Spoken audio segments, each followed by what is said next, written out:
बुध हो जाता है। तो 563 बीसी में हुआ था इनका जन्म कपिल वस्तु के लुम्बिनी में, जो कि है नेपाल में।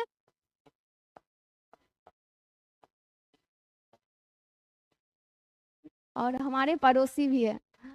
और इनके पिता का नाम सुद्धोधन, जो शाक्य कुल के थे, शाक्य कुल के प्रधान थे या राजा भी कह सकते हैं। तो यहाँ लिख सकते हैं शाक्य कुल के, शाक्य कुल के प्रधान थे, प्रधान या राजा भी बोल सकते हैं,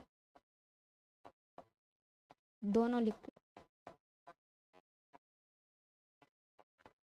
और इनकी जो माता थी वह कोलीय वंश की थी, ये भी लिख देते, माता कोलीय वंश की।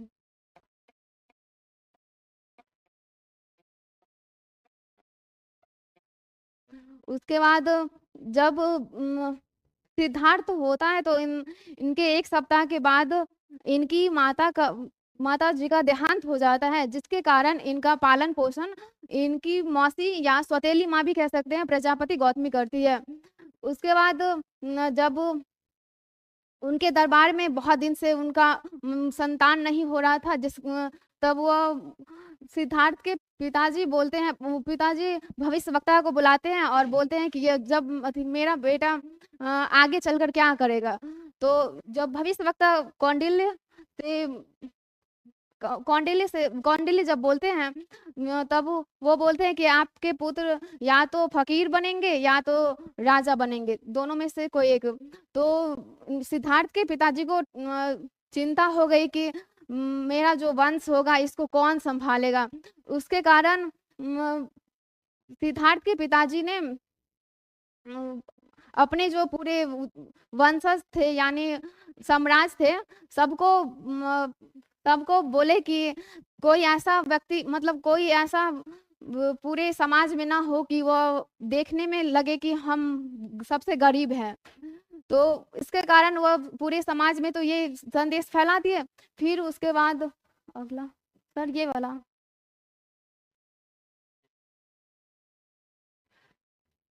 फिर उसके बाद बात करें तो इनका विवाह 16 वर्ष की उम्र में होती है और इनसे जो पुत्र प्राप्त होता है उनका नाम राहुल। 16 वर्ष की उम्र में होती है। और 16 वर्ष की उम्र में इसलिए किया जाता है क्योंकि सिद्धार्थ के पिताजी को चिंता रहती है कि मेरा बेटा कहीं सही में फकीर ना सन्यासी ना बन जाए, जिसके कारण उनकी पिता को चिंता रहती है। उसके कारण उनकी विवाह 16 वर्ष की उम्र में कर देते हैं। और 16 वर्ष के पश्चात 2 वर्ष के पश्चात इनसे पुत्र की प्राप्ति हो जाती है। और तब सिद्धार्थ जी के पिताजी को थोड़ा राहत मिलता है कि अब तो पुत्र की प्राप्ति भी हो गई है, तो अब कुछ भी टेंशन, मतलब चिंता की बात नहीं है। तो उसके बाद सिद्धार्थ को थोड़ा बहुत समाज के बारे में थोड़ा बहुत ज्ञान हुआ। एक दिन ऐसा ही हुआ जो सिद्धार्थ के पिताजी बोले कि जाओ तुम भी साम्राज्य को मतलब देख आओ या कहीं पे संदेश भोजन के लिए आमंत्रित के लिए कोई बुलाया गया था। तो उन्हीं के यहाँ जब जा रहे थे तो उन्हीं के यहाँ जब गए तो वहां पे एक 4 दृश्य दिखा। हटाए थे हाँ। उनको जब 4 दृश्य दिखा तब वो सारथी से पूछते हैं, पहले लिख देते 4 दृश्य जो दिखा था।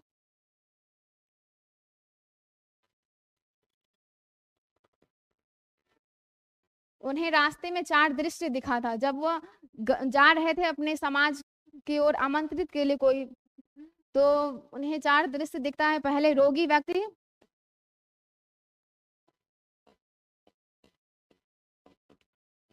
रोगी व्यक्ति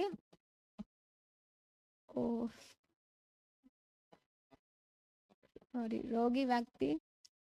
फिर उसके बाद दूसरा उन्हें वृद्ध व्यक्ति या बूढ़ा व्यक्ति भी कह सकते हैं,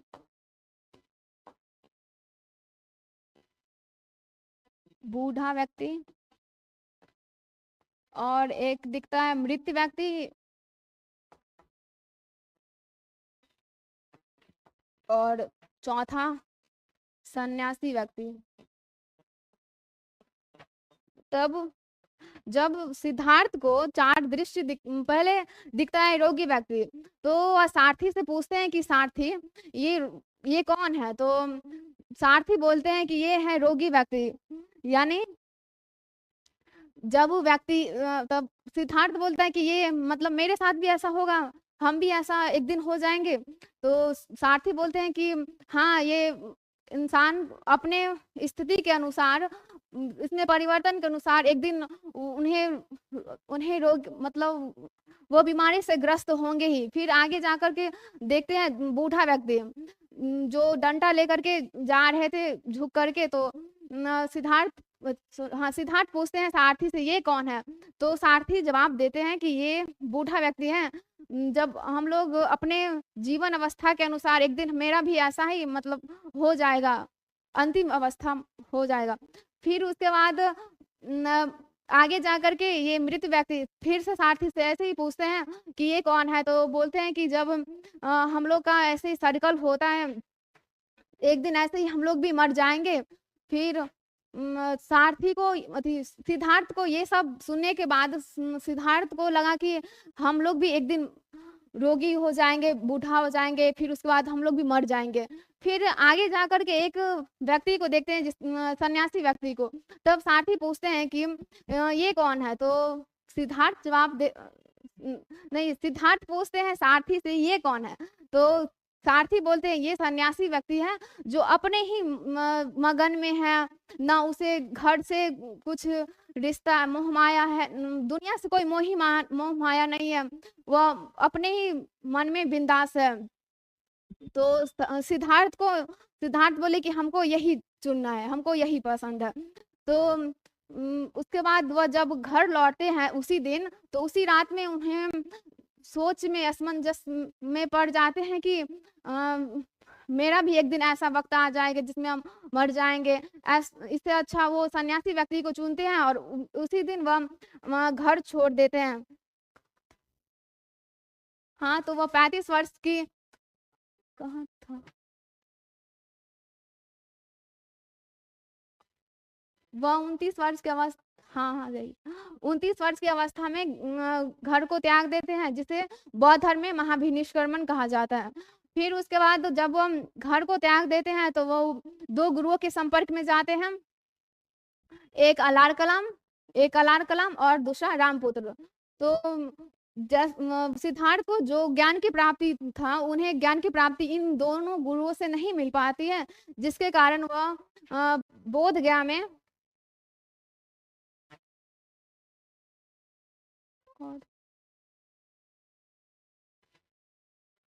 हाँ, जिसके कारण वह बोध गया में पीपल वृक्ष के नीचे तपस्या करते हैं। और फिर तपस्या करने के दौरान 35 वर्ष की आयु में उन्हें ज्ञान की प्राप्ति हो जाती है, जिसे प्रज्ञावान कहा जाता है। फिर उसे ऐसे ही होते 80 वर्ष की अवस्था में इनकी मृत्यु हो जाती है। और ये एक बात है जो जब उनका जन्म हुआ था और जब उन्हें ज्ञान की प्राप्ति हुआ था और जब उन्हें मृत्यु की प्राप्ति हुआ था, वह एक ही दिन वैशाख पूर्णिमा के ही दिन हुआ था। वैशाख पूर्णिमा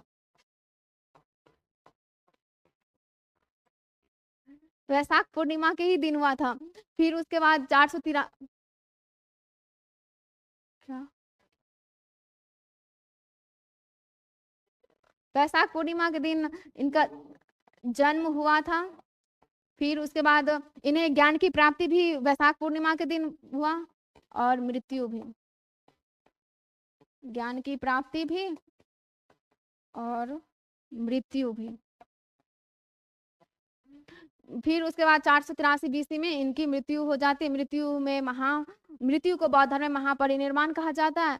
फिर उसके बाद बात करें तो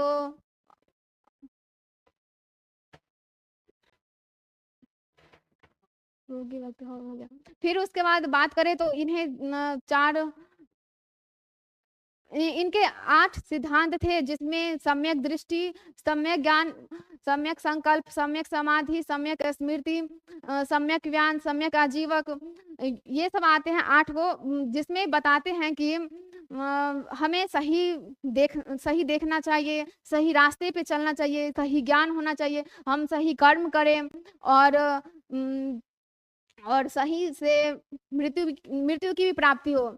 और इस प्रकार बौद्ध धर्म 483 बीसी में इनकी मृत्यु हो जाती है, तो बौद्ध धर्म को बढ़ावा देने के लिए बौद्ध संगीति होती है, जिसमें 4 संगीति होती है, वो भी लिखेंगे। 4 संगीति होती है, और एक 483 बीसी में होता है, एक 383 में, और एक 250 बीसी में, और एक प्रथम शताब्दी में होता है।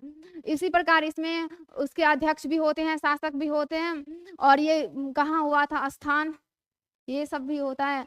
और इसमें 3 पिटक थे, सूत पिटक, विनय पिटक और अभिधम्म पिटक। सूत पिटक में होता था जो इन्हें बौद्ध धर्म के बारे में जानकारी प्राप्त किया जाता था। अभिधम्म पिटक में इनकी कहानी के बारे में विस्तार से बताया गया है। और एक है जो विनय पिटक में बताया गया है कि इनके जो बौद्ध संगीति में जो लास्ट प्रथम शताब्दी के अध्यक्ष थे विश्वामित्र, वो बौद्ध धर्म को प्रचार प्रसार के लिए बढ़ाते चर्चा करते हैं। इस तरह मेरा ये टॉपिक खत्म हुआ। Thank you.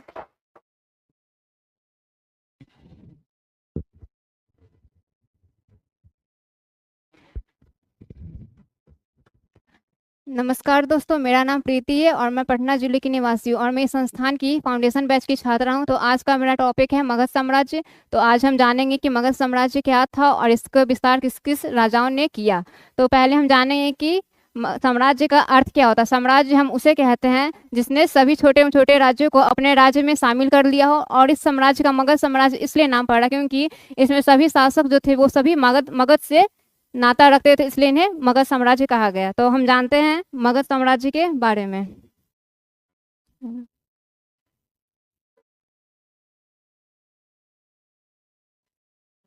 मगध साम्राज्य जिसमें 6 वंशों ने शासन किया था।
नमस्ते दोस्तों, मेरा नाम सनी कुमार है। मैं बिहार के पूर्वी चंपारण जिले से बिलोंग करता हूँ। मैं इनक्रेडिबल जीएस के फाउंडेशन बैच के बीपीएससी के छात्र हूँ। हमारा आज का टॉपिक है हड़प्पा सभ्यता क्या है। हड़प्पा सभ्यता का विस्तार कहाँ से कहाँ तक है, इसके नगर नियोजन क्या थे, इस नगर नियोजन में कौन कौन से शहर विकसित हुए थे, इसकी राजनीतिक सामाजिक, आर्थिक तथा धार्मिक स्थिति क्या थी और इस सभ्यता के पतन के कौन-कौन से कारण थे, इन सभी मुद्दों पे चर्चा करेंगे। चलिए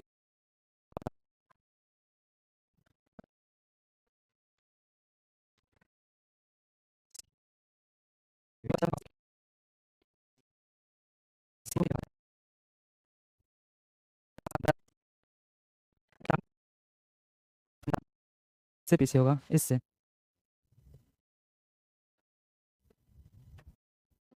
हड़प्पा सभ्यता, जिसे कांस्ययुगीन सभ्यता या सिंधु घाटी हड़प्पा सभ्यता, जिसे सिंधु घाटी सभ्यता या कांस्ययुगीन सभ्यता के नाम से जाना जाता है।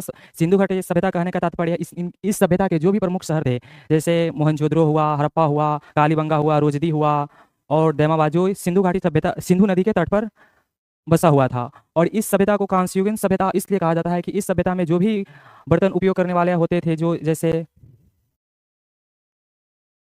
ज़्यादातर धातु के इस्तेमाल किया जाते थे, जिसमें कांसा का अधिक मात्रा में प्रयोग किया जाता था। और यह विश्व की प्राचीनतम सभ्यता है। यह सभ्यता भारत, पाकिस्तान और अफगानिस्तान के क्षेत्रों में 13 लाख वर्ग किलोमीटर क्षेत्र में फैली हुई है। यह सभ्यता की आकार एक जैसा त्रिभुजाकार है, जिसमें त्रिभुजाकार कहने का तात्पर्य जिसमें 60 डिग्री का एंगल बनता हो, तीनों कोण।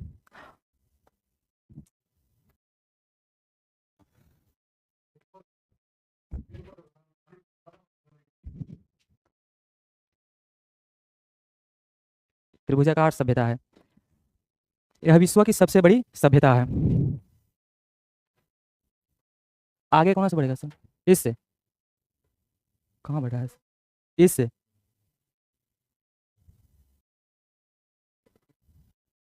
यह सभ्यता पूरब में आलमगीर यूपी तक, जो हिंड नदी के तट पर बसा हुआ है, पूरब में आलमगीर यूपी तक फैला हुआ था, तथा पश्चिम में बलूचिस्तान, सुत्कागेंडोर, दासक नदी तक फैला हुआ था, तथा उत्तर में मांडा कश्मीर, चिनाब नदी तक फैला हुआ था, और दक्षिण में दैमाबाद, महाराष्ट्र, पौड़ा नदी के तट तक फैला हुआ था। नगर नियोजन, यह विश्व की प्रथम नगरीय सभ्यता थी। यह विश्व की प्रथम नगरीय सभ्यता थी। यह अपनी विशिष्ट नगर नियोजन के लिए पूरे विश्व में प्रसिद्ध थी। यह नगर 2 भागों में बटी हुई थी, पूर्वी भाग तथा पश्चिमी भाग। पूर्वी भाग जहाँ पे लोग निवास करते थे, तथा पश्चिमी भाग यह हिस्सा दुर्गीकृत होता था एवं ऊंचे टीले पर स्थित होता था। इस शहर में नगर नियोजन में जो शहरें थी, एक दूसरे को समकोण पे काटती थी।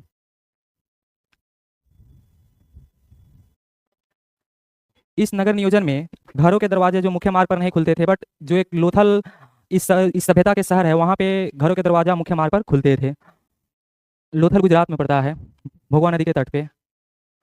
और इस सभ्यता में यह नगर नियोजन ग्रिड पैटर्न पर बसे हुए थे। इन नगरों में जल उत्कृष्ट निवासी व्यवस्था के तहत होती थी।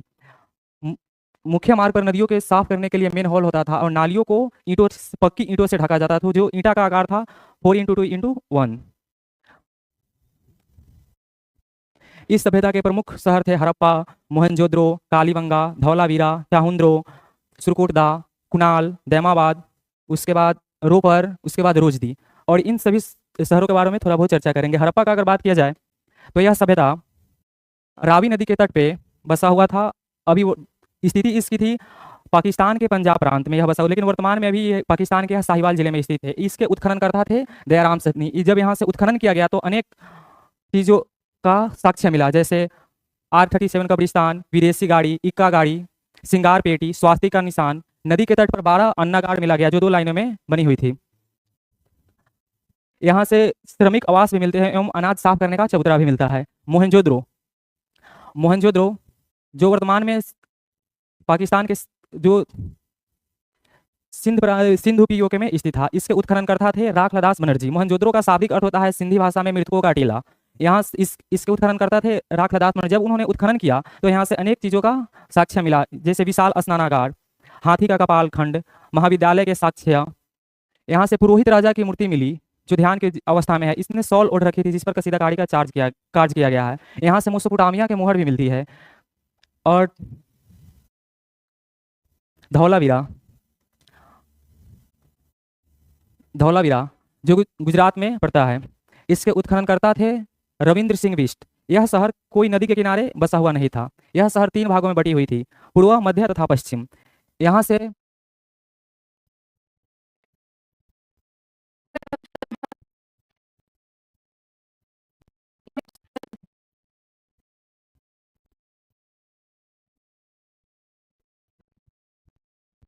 प्लासी की युद्ध की, तो यह 1757 में हुआ था, 23 जून 1757 में हुआ था। यहाँ के नवाब सिराजुद्दौला थे।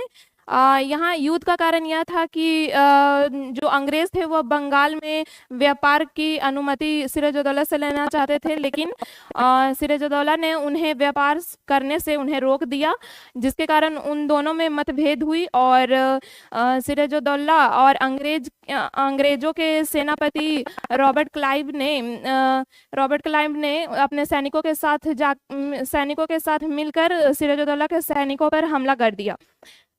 ये अंग्रेज के सेनापति के पास शस्त्र और रणनीति तो थी, और बंगाल के सेनापति के पास अधिक संख्या में सैनिक थे, लेकिन उनके पास शस्त्र पर्याप्त मात्रा में थी, और इसके कारण अंग्रेजों ने शस्त्र और रणनीति से उन्हें पराजय कर दिया, और वहीं पे सिराजुद्दौला की मृत्यु युद्ध भूमि पर ही हो गई थी। अब हम बात करते हैं उनकी मृत्यु के बाद उन्हें 1757 से 1760 तक 1757 में मीर जाफर को बंगाल का नवाब बनाया गया।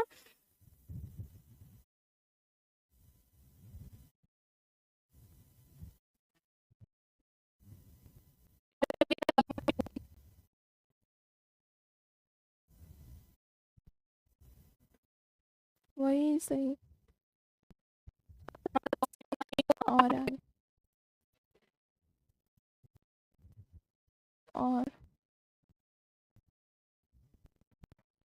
हाँ, ये तो था।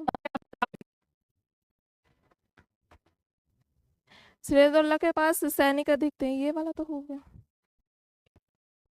हाँ, ये 1757 से 1760 ईस्वी में मीर जाफर को बंगाल का नवाब बना दिया गया। इसके बदले अंग्रेजों को मुक्त व्यापार का अधिकार मिल गया था, और कलकत्ता के समीप 24 परगने की जिम्मेदारी उन्हें प्राप्त हुई थी। फिर परगने की जिम्मेदारी समीप प्राप्त हुई थी। फिर उसके बाद 1760 से 1763 तक मीर कासिम को बंगाल का नवाब बनाया गया था। मीर कासिम एक कुशल और योग्य और शक्तिशाली शासक था। उसने नवाब बनते ही अंग्रेजों को वर्धमान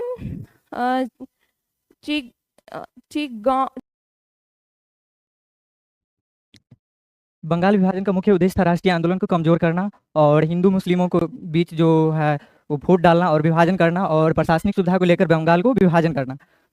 तो सबसे पहले हम बात करते हैं राष्ट्रीय आंदोलन कहाँ से शुरू हुआ। 1857 को जो क्रांति हुआ सिपाही विद्रोह, वहीं से इसका उद्भव हुआ, और इस आंदोलन का एक ही लक्ष्य था कि किसी भी प्रकार से अंग्रेज को यहाँ से उसके कानून को धजिया उड़ाना और उसको खदेड़ के यहाँ से उसको भगाना और स्वतंत्रता की प्राप्ति करना। और उसके बाद हम बात करते हैं हिंदू मुस्लिम का विभाजन। तो राष्ट्रीय आंदोलन का एक ही लक्ष्य था कि किसी प्रकार से अंग्रेज को यहाँ से भगाना और स्वतंत्रता की प्राप्ति करना, जिससे अंग्रेज को यह डर था कि मतलब बंगाल में राष्ट्रीय आंदोलन लगातार मतलब राष्ट्रवादी तरीके से बढ़ रही थी, राष्ट्रवादी भावना बढ़ रही थी। तो उनको इस बात को लेकर डर था कि कहीं इसका प्रभाव हमारे सत्ता के ऊपर, हमारे शासन के ऊपर न पड़े, जिसकी वजह से वो सोचा कि राष्ट्रवादी भावना बढ़ रहा है तो हम राष्ट्रीय आंदोलन को कमजोर कर दे, तो हो सकता है कि इसका मतलब जो लक्ष्य है कि हम अंग्रेज को यहाँ से भगाए और स्वतंत्रता की प्राप्ति करे, वो लक्ष्य में सक्सेसफुल ना हो, जिसकी वजह से हिंदू और मुस्लिम के बीच एक राजनीतिक या धर्म को लेकर जो जैसे होता है ना कि समाज में मान लीजिए दो भाई है कोई, तो उसको बोला जाता है कि कोई मान लीजिए बड़े भाई है तो बड़े भाई को बोला जाता है तुम्हारे छोटा भाई ऐसा ऐसा किया है, और बड़े भाई ऐसा होता है कि अपने भाई पे विश्वास न करके सामने वाला पे विश्वास कर लेता है और उसी के बातों में आके अपने भाई से उलझ जाता है, और जिसके कारण उन दोनों के बीच आपसी संबंध जो है दोनों भाई के बीच खराब हो जाता है। यही सोच के जो है अंग्रेज राष्ट्रीय आंदोलन को मतलब कमजोर करने की सोच से और हिंदू मुस्लिम के बीच टकराव लाया, और आखिर में हुआ यही कि दोनों अलग हो गए, हिंदू अलग और मुस्लिम। और प्रशासनिक से सुविधा की बात रही तो प्रशासनिक सुविधा, तो बंगाल को विशाल प्रांत बताते हुए अंग्रेज सरकार ने इसको विभाजन करने का फैसला लिया। क्योंकि अभी देख रहे हैं जैसे कि बिहार है, तो बिहार में चल रहा है ना कि मिथिला को अलग राज्य बनाया जाए, क्योंकि मिथिला पे सही तरह से ध्यान नहीं जा रहा है, सरकार को सही तरह से वहाँ कार्य नहीं हो रहा है। इसी कारण मतलब बंगाल को जो है ना विशाल प्रांत बताते हुए उसका भी मतलब प्रशासनिक सुविधा को लेकर विभाजन कर दिया, और आखिरकार यही हुआ कि बंगाल दो भाग में विभाजन हो गया। और एक का नाम हुआ पूर्वी बंगाल और दूसरा का नाम पश्चिमी बंगाल। पूर्वी बंगाल में जो था ना, वहाँ पे मुस्लिमों की संख्या ज़्यादा और हिंदुओं की संख्या कम, और पश्चिमी बंगाल में हिंदुओं की संख्या ज़्यादा और मुस्लिमों की संख्या कम। और इसी के साथ हुआ कि पश्चिमी बंगाल का राजधानी कोलकाता कर दिया और पूर्वी बंगाल का राजधानी बांग्लादेश कर दिया गया। तो इसी के साथ मैं अपनी कहानी खत्म करता हूँ।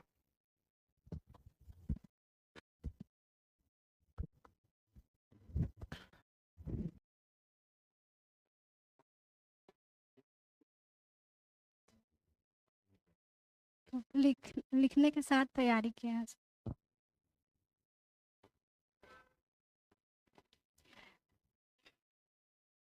अभी हम जानेंगे कि कांग्रेस क्या है। कांग्रेस एक सबसे पहले का राजनीतिक दल है एवं सबसे पुराना है।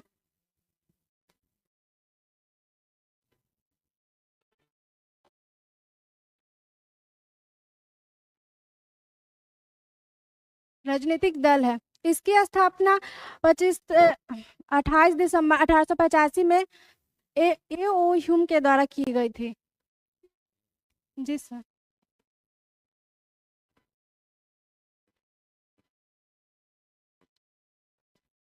स्थापना 28 दिसंबर 1885 में की गई थी और ए ओ ह्यूम के द्वारा की गई थी।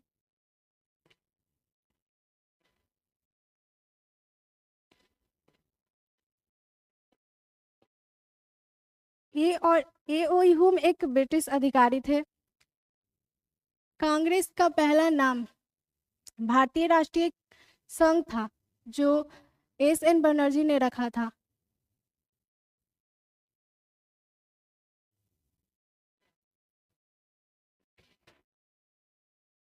भारतीय राष्ट्रीय संघ जो एस.एन. बनर्जी के द्वारा रखा गया था।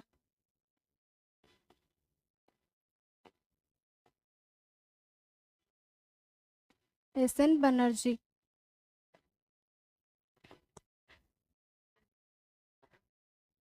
और बाद में इसका नाम भारतीय राष्ट्रीय कांग्रेस रखा गया, जो दादा भाई नौरोजी ने रखे थे।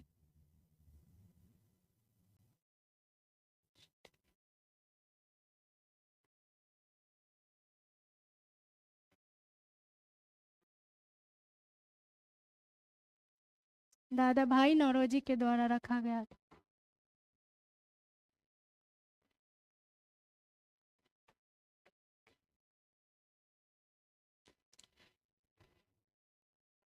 इसका उद्देश्य जानते हैं कि क्या था? कांग्रेस की स्थापना का उद्देश्य, इसका उद्देश्य था कि लोकतांत्रिक राष्ट्रीय भावना को प्रोत्साहित करना,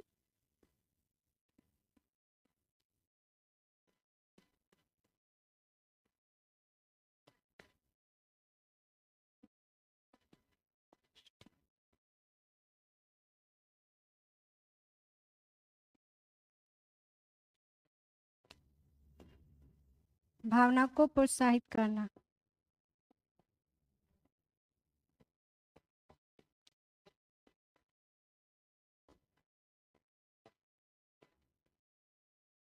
दूसरा था आंदोलनों के लिए मुख्यालय की स्थापना करना।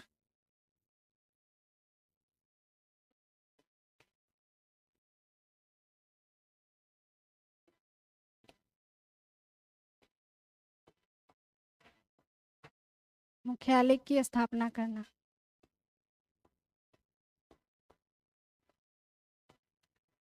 इस प्रकार से हमारा कांग्रेस था। और जाने की कांग्रेस का उद्देश्य क्या था और कांग्रेस क्या है। इसी के साथ मैं अपने वाणी को विराम देती हूँ।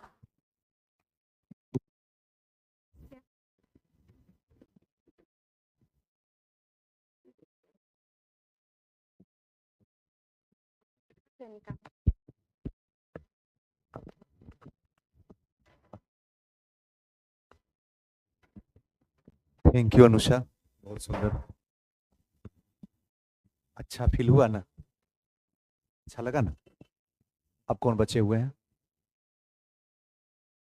आप आ जाइए, आइएगा, आइए। बोलना है, अब लिखना नहीं है। ठीक है ना, आइए। क्या? हाँ हाँ, हेडिंग दे दीजिए। ठीक है।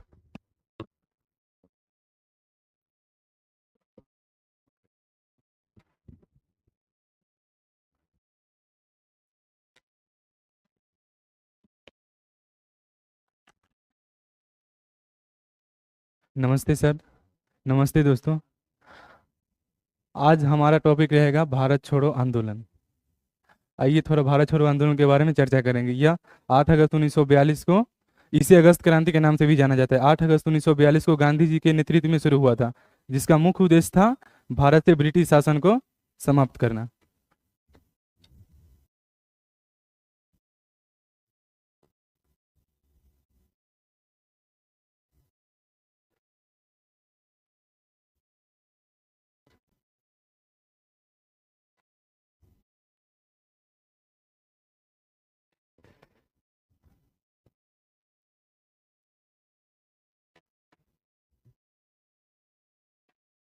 तो जैसा कि यह इसे अगस्त क्रांति के नाम से भी जाना जाता है, जिसका मुख्य उद्देश्य था महात्मा गांधी के द्वारा शुरू किया गया था। इसका मुख्य उद्देश्य था भारत से ब्रिटिश शासन को समाप्त करना। यह अखिल भारतीय कांग्रेस समिति के द्वारा मुंबई अधिवेशन में भारत छोड़ो प्रस्ताव पारित किया गया था। इस प्रस्ताव के तहत गांधी जी ने एक नारा दिया, जिसे करो या मरो का नारा कहते हैं। करो या मरो का नारा कहते हैं। ब्रिटिश शासन के दौरान ब्रिटिश शासन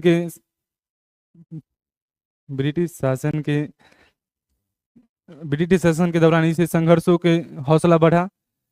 यह आंदोलन प्रारंभ होते ही 9 अगस्त 1942 को गांधी जी सहित अन्य कांग्रेसी नेता को गिरफ्तार कर लिया गया, जैसे डॉक्टर राजेंद्र प्रसाद को पटना के बांकीपुर जेल में रखा गया और जयप्रकाश नारायण को हजारीबाग जेल में रखा गया। यह आंदोलन द्वितीय विश्व युद्ध के दौरान शुरू हुआ था। इसे उस समय के वायसराय लॉर्ड लिथिनगो थे और ये लॉर्ड लिथिनगो थे। उसके बाद वायसराय हो गए लॉर्ड लिथिनगो।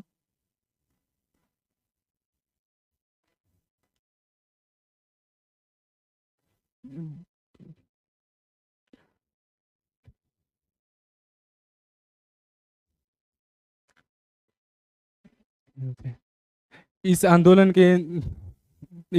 के विरुद्ध दौरान ये अरुण आसफ अली ने भारत के ग्वालियर टैंक मैदान में पहली बार भारतीय तिरंगा लहराया था। यह आंदोलन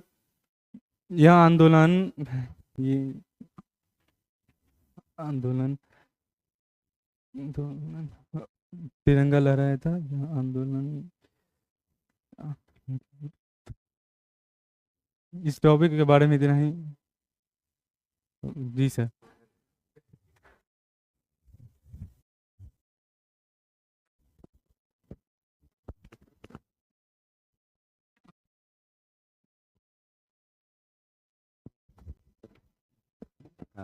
thank you Satyam, very good बाबू।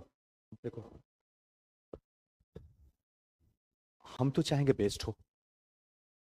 मेरा तो हमेशा रहेगा कि आप बेस्ट दे सकें। जितना बढ़िया बोलिएगा उतना ही हमें लगेगा उससे भी और अच्छा हो सके। लेकिन आपको सोचना है कि आपका बेस्ट निकल रहा है या नहीं निकल रहा है कि नहीं। आइए, गोल्डन।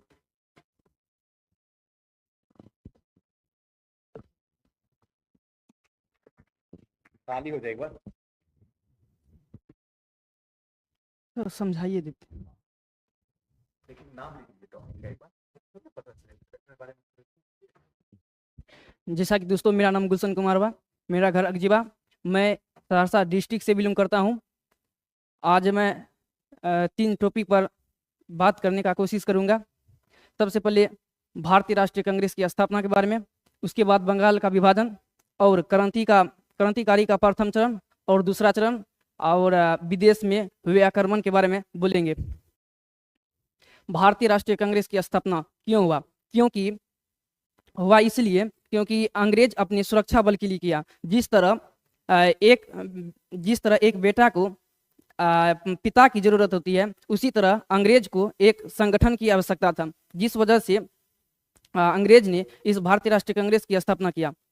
इसके संस्थापक थे AU ह्यूम और स्कॉटलैंड के रहने वाले थे, और इसके अध्यक्ष थे वेश चंद्र बनर्जी जो भारतीय थे, और इसके उदारवादी काल के नेता भी वेश चंद्र बनर्जी ही थे। और इसका पहला अधिवेशन पूना हुआ, लेकिन प्लेग फैलने की वजह से इसकी मुंबई में गुरुकुल तेजपाल संस्कृत विद्यालय में हुआ था।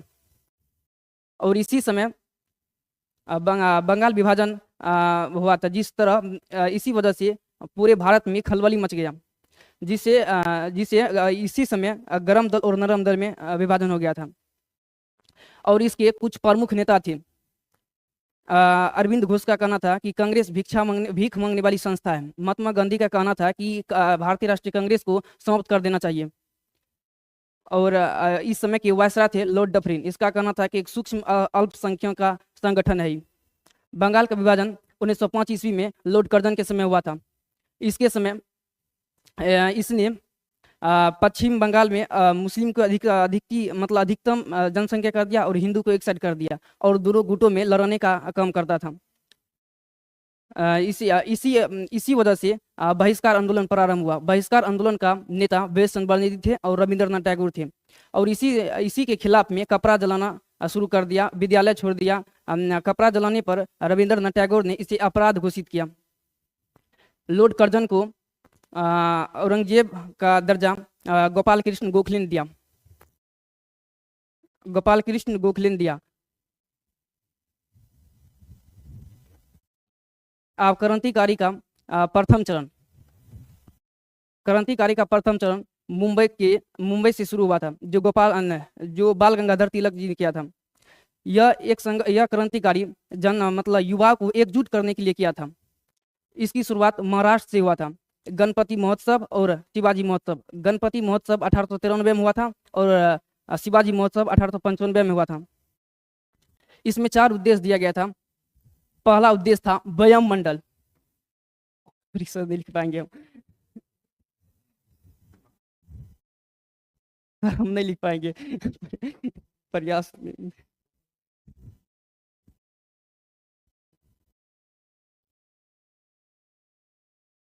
व्यायाम मंडल। दूसरा था मित्र मंडल।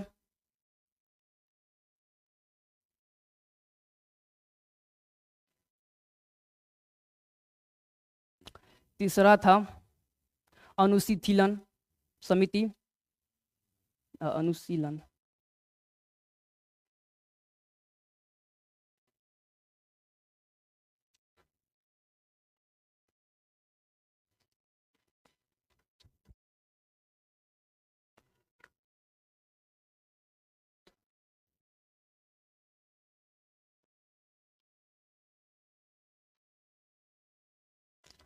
व्यायाम मंडल का संस्थापक था चापेकर बंधु, जो चापेकर बंधु थे, और इसकी हत्या चापेकर बंधुए ने किया था।